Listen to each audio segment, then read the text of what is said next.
وما هم عنها بغائبين وما هم عنها بغائبين.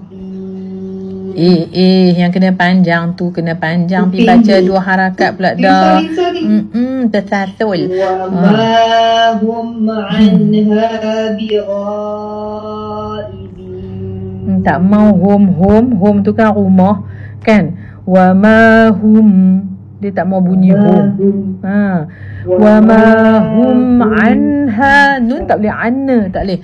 Wama hum anha bighaibin.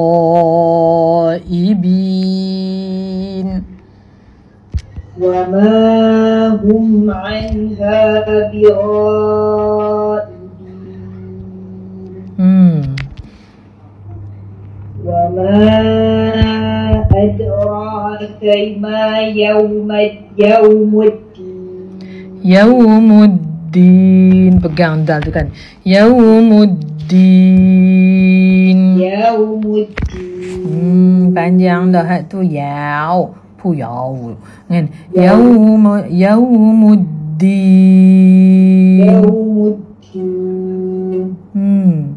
Yawmuddin. Tu laju kan. Kan dal kena pegang pasal dal tu dia ada syaddah kan. Yawmuddin.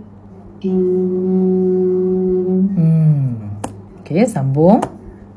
Thumma ma adraka ma yawmuddin.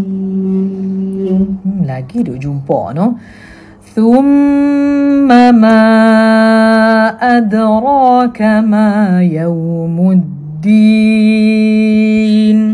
Thumma ma adraka ma yawmuddin.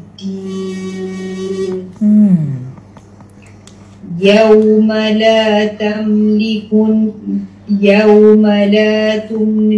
nafsun li nafsin shay'a. Yawma la tamliku nafsun, jangan tamma tak boleh, dia kena tutup mulut rapat. Yawma la tamliku nafsun li nafsin shay'a. Yawma la tamliku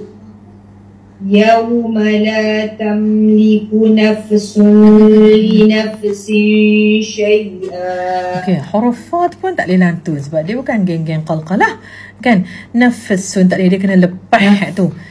Yawma la tamliku nafsun li nafsin shay'a. Yawma la tamliku nafsun li nafsin shay'a. Masya Allah. Wal amru yawma idhin lillah. Idhin lillah tak mau. Tak mana tadi? Wal amru yawma idhin lillah.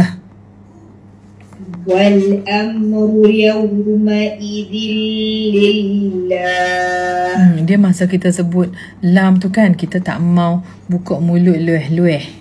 Tahu tak lueh tu apa? Luas kan? Wal tak nak. Wal